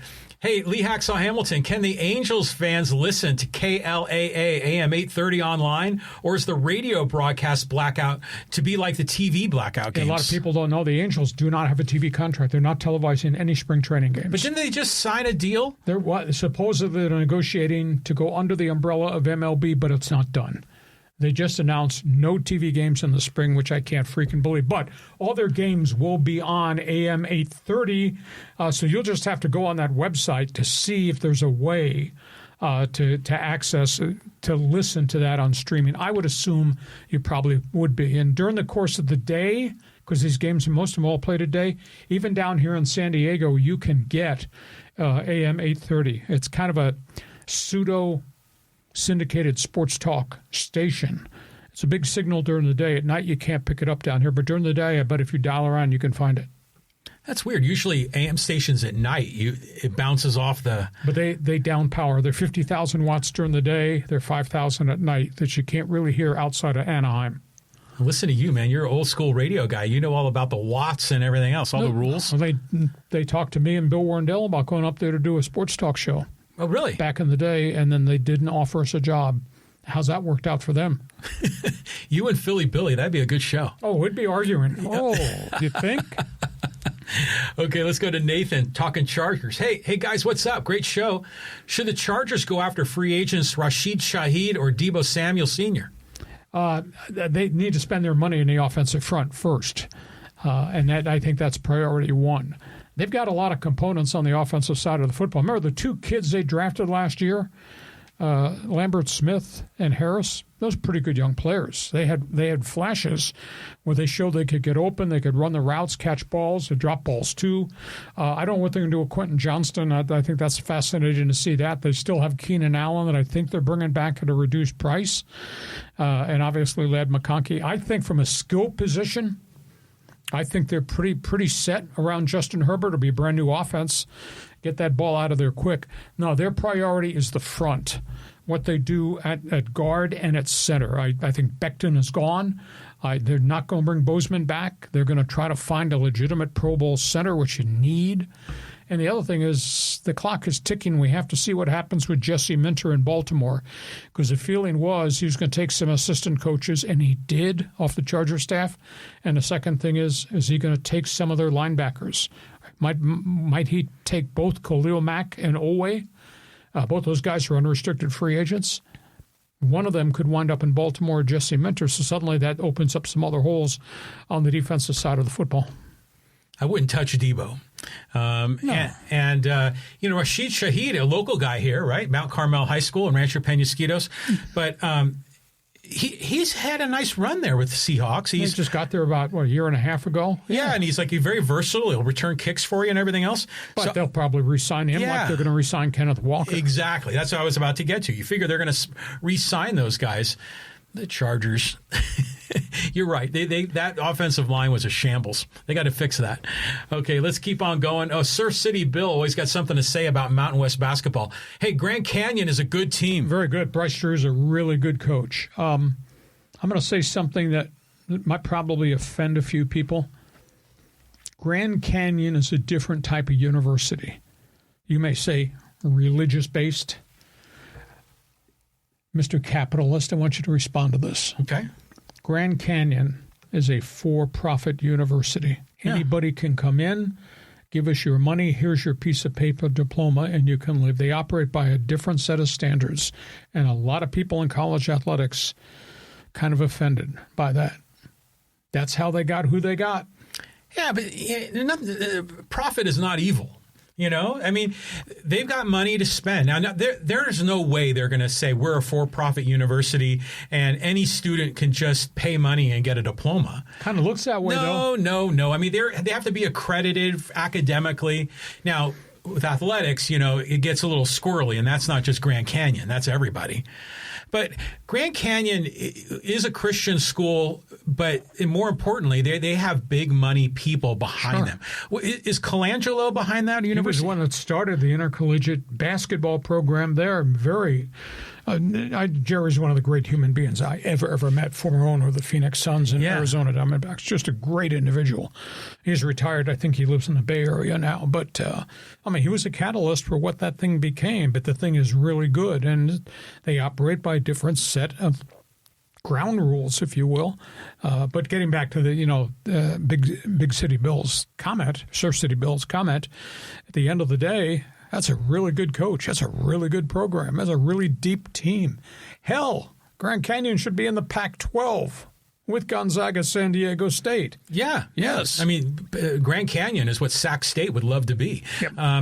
Now, is Grand Canyon going to sign, what's that kid that played in the NBA, UCLA? He's visiting, but there's going to be some litigation against that because they just blocked the kid that went to the University of Alabama, even though he got to play 2 games before a federal judge ruled he can't play. So and then you got a kid at Baylor, right, that's in a similar boat. And I've not heard word one from him since he played the first game. He may not be playing. Well, the one that Grand Canyon, is it Amari Cooper? Is that his name? No, Amari Bailey. Amari Bailey. UCLA. Amari Cooper's a football player. Yes. Yeah. He actually played in the NBA. That's right. He wasn't just drafted. He wasn't just a G League guy. He jumped out of UCLA after 1 year against the advice to everybody, went to the NBA, drifted around for 2 years, played 10 games, maybe with the Charlotte Hornets, or maybe it was the New Orleans Pelicans, and then wound up in the G League and now suddenly wants to come back to college basketball. But he's not signed with anybody yet. Now, have you heard the talk, about, everyone's against the tanking and all that in the NBA, that maybe the NBA could just not have a draft at all and everybody coming out of college is a free agent? What do you think about that? Yeah, but how do you control who gets what? Because the draft is supposed to strengthen the weakest teams. Right, but the draft incentivizes tanking. So if you are, let's just say the Utah Jazz, and you really want to win, you could just spend money to get the players and not have to, do the fake losing. Yeah, but the draft also includes slotting for the pay scale. You're not going to get rid of the draft. What they could do is maybe unweight the draft, where they just say everybody who doesn't make the playoffs gets 1 ping pong ball, and that's it, rather than this weighted draft lottery where everybody's fighting to be the worst team in the league so they could get more balls, ping pong balls in the thing.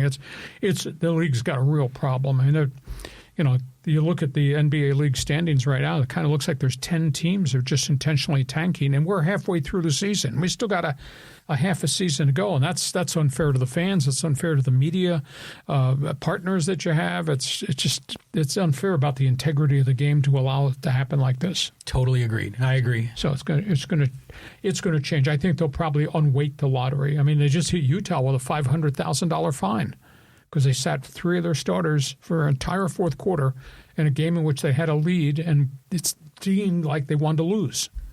That ain't right. Integrity. Yeah, right on. I agree with you. I got some. I don't know about you, the way you dress, but I do. Thank you. Okay.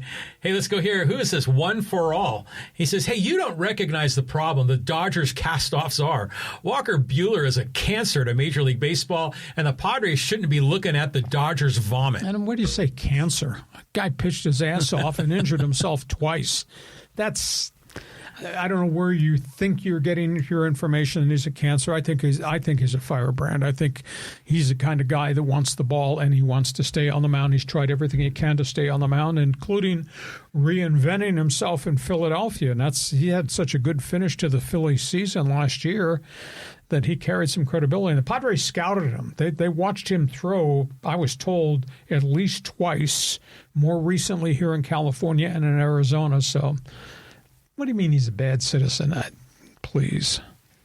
Yeah, he always seemed like a very fiercely competitive guy, right? And when things weren't working out for him for the Dodgers, they were near the end, he would blow up in the dugout. Mm-hmm. But I just remember when he was before any of the surgeries, that dude was different. He was electric. I mean, that ball came out of his hand and it would hit another gear. Explode. It really would. I mean, and some of these interviews I've been seeing with him, he seems like a reasonable guy. I'm not getting any negative vibes. Laser focused. Yeah, I'm getting a little negative vibes from Castellanos, but I'm willing to give him some time and benefit of the doubt. Well, he has an attitude adjustment he has to make. Yeah, and he's switching positions, but I'm not getting any weird signals from Buehler.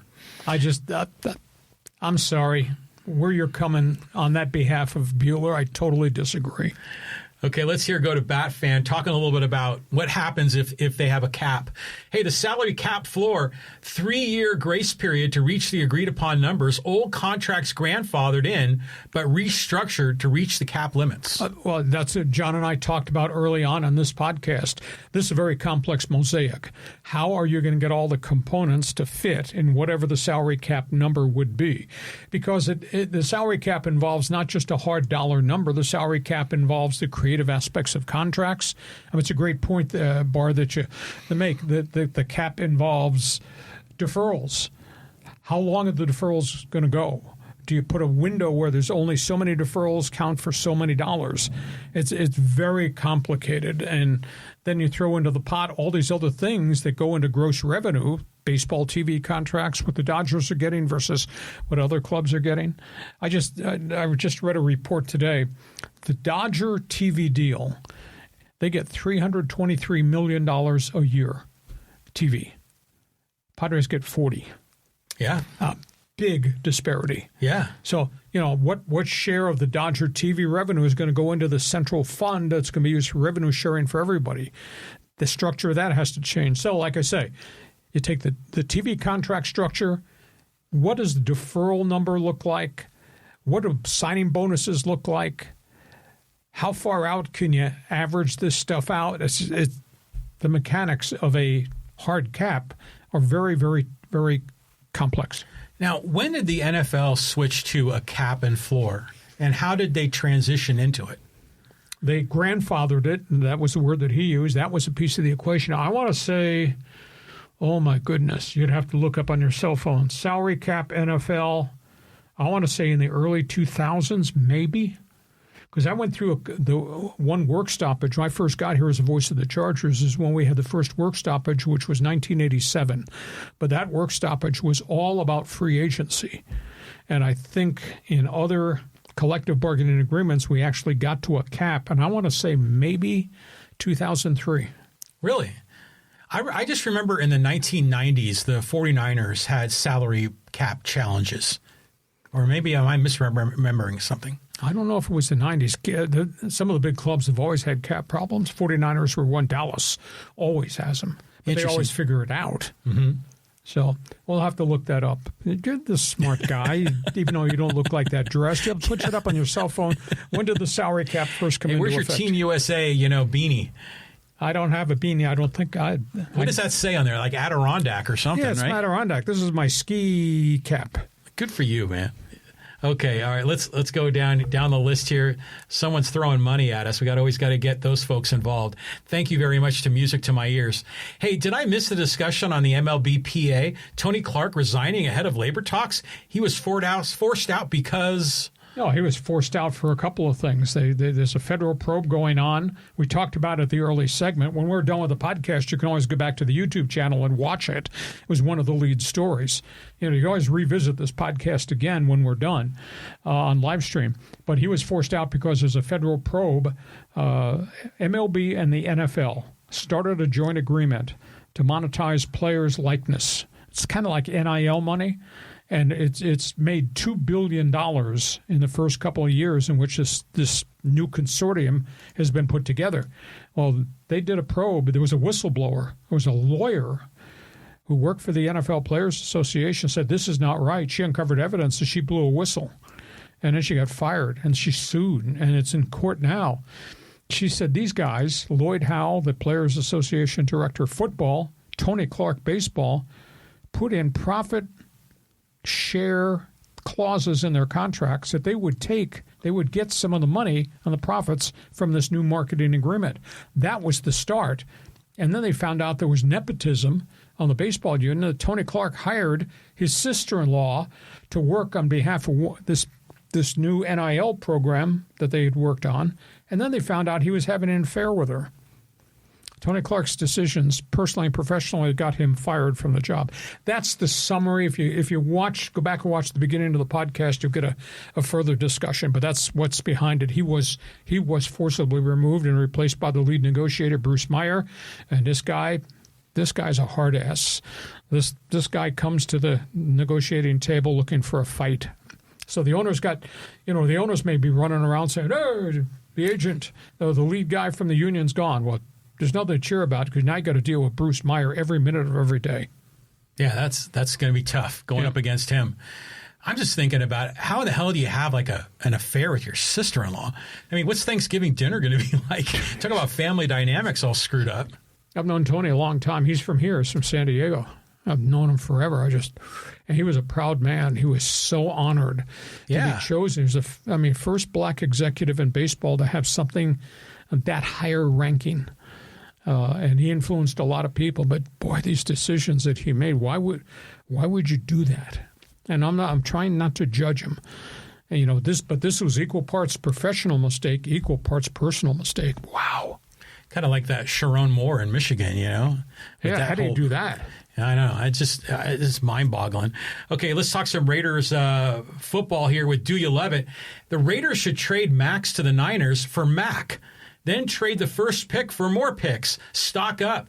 Mac has shown he's a tough clutch winner. That's not bad. He'd be your guy, and you have to re-sign him. He's only got one more year to go on his contract. Then he'd be a free agent. A very affordable contract right now. Unless you just want a clean piece of paper and just start from ground zero with a quarterback that you like, and Mendoza. I mean, there's no doubt that kid is smart. I mean, he's a Yale guy. He's an Ivy Leaguer. He's smart, and he's big, and he's physical, and he's accurate, and he loves the game, and is a student of the game. Does he change the game? I think that's a burning question. Is he going to throw for 4,000 yards? I don't know. Is he going to manage games for you? Yeah, probably. But they need so much help in so many other places aside from just the quarterback thing. I've never thought about that Mac Jones to the Raiders angle. Yeah, it is interesting. I mean, that's kind of like a Bay Bridge trade back in the day, right, between the two teams. Now, by the way, Mendoza, I know was at Cal, but he was going to go to Yale before Cal gave him an offer. Yes, he had only one offer to Cal, and that was after he had kind of committed on an academic scholarship to go to Yale. Yeah, they don't give out athletic scholarships in Ivy. He's a smart dude. Ooh. He is, but it's just so weird seeing such a squeaky clean, do-gooder to be on the Raiders. It's just like, it just doesn't fit, So I wish him success. I think he's going to be a great quarterback. But I think to Do You Love It's point, the Raiders need picks. The Raiders need assets. The Raiders got 11 picks already. But they need more than that. I mean, they need a ton. We'll see where it goes. It's going to be an interesting thing. We talk football every Monday and Thursday on top of everything else. Go ahead, John. Okay, let's go to Richard.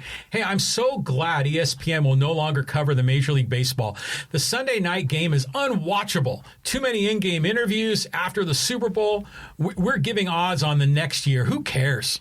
At the end of the day, this will be very different with NBC. I mean, they've loaded this thing for Sunday Night Baseball. I hired Bob Costas, reaching back to TV back in the day that we all kind of remember. And look at all the ex-players that they've hired. They're going to work. Kershaw is going to be part of this whole thing. We had the story a couple weeks ago. I can't remember the other names. Votto. Yeah, they hired. Yeah, Joey Votto is going to be part of it. They hired 3 former ball players going to be with Costas. Oh, it was the guy he was on the Padres and then he went to the Cubs and the Yankees. The first baseman. Anthony Rizzo. Yeah. I would hope, though, that they're not going to clutter the broadcast with meaningless in-game interviews. I don't like that. And baseball's baseball. But there's a ton of storylines you can talk about in between innings, etc. There's different ways to do Major League Baseball notebook topics to get the insight of people that are in the game. So I'll be fascinated to see they're going to do it different. So be it. Don and Mud have got a good formula working here in San Diego. I mean, they make it entertaining, and they don't need to do like goofy interviews with players that are trying to play out the outfield after a while, the interviews all sound redundant and okay. But you could tell that the player is like doing it as an obligation, not because they legitimately enjoy it, because they're trying to focus on playing their position. But I mean, the way Don and Mud will always interview like last night's pitcher in the dugout. I like that. I mean, it's all right, but that's a lot more generic than it is deep thinking content. No, but just their style makes it entertaining. You really like Orsillo and Mud because they do those non-baseball factoid things like how to make lemon jello or how to walk your golden retriever Mark Grant, baseball. Goes off. Well, it's like a knuckleball. Yeah, when the game gets really lopsided is when they start going to that. He starts doing knuckleball stuff. He's great. Yeah, he is. Okay, let's go. I did Phoenix Giants baseball when I worked in Phoenix, Pacific Coast League. Mark Grant pitched for them. He was a hot prospect. Yeah, he was. Yeah, he was drafted ahead of Tony Gwynn. He pitched. He gave up on the freaking longest home runs. It's probably still in orbit. Every time I'd see him, I'd say, you remember Greg Brock, first baseman, Dodgers? Oh, yeah. Mike Marshall, first base. It was one of those guys. They were playing at Albuquerque. Mm-hmm. And Mark Grant gave up a home run ball. I'm not even sure it ever came down. I always ask Mark, I said, listen, that home run ball, hanging curveball I gave up to Brock, did that ever land anywhere? I think one of those two guys dated Belinda Carlisle, who was the singer from the Go-Go's. Okay, you're big on that social media stuff. That's beyond me. I think it was Marshall that did that. I don't have time to cover that, too. Okay, let's go here to Jimmy. Hey, stay frosty, Hacksaw. Nice podcast. Thank you. Hope you enjoy it. Even though we don't have a dress code, if we had a dress code, he'd violate it anyhow. So, and then here's another one from Bat Fan. Werndell and Hacksaw, the loose Hacksaws. Billy's great. Billy is doing a talk show just outside Philadelphia. He has me on maybe once a month, and he's just great. And he's cut from a really different cloth. I helped get him hired here after Chet Forty passed away. And the backstory on that is the owner of our station, John Lynch, who is a great visionary. He's the one that paired Steve Hartman, loudmouth young West Coast punk, with Chet Forty, old school Monday Night Football New York broadcaster, together. And it just worked great.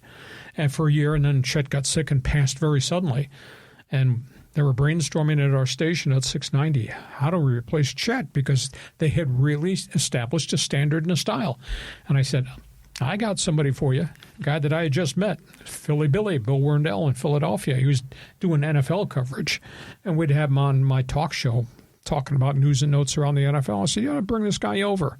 So they did a conference call, and they brought him to meet him, and it was like a clone of Chet. So you still had Hartman, loudmouth, West Coast, young punk, Raiders, blah, blah, blah, blah. And you got Philly Billy arguing all things East Coast. And you had young guy, old warhorse. Anyhow, Philly is still doing sports talk in Philadelphia, and I'm on with him every once in a while. But he is so different. He does have a cell phone. I just want you to know, he finally has a cell phone. He does not own a laptop. He does not email. He gets his information by talking to people, networking on the phone. I get my information through emails on the phone.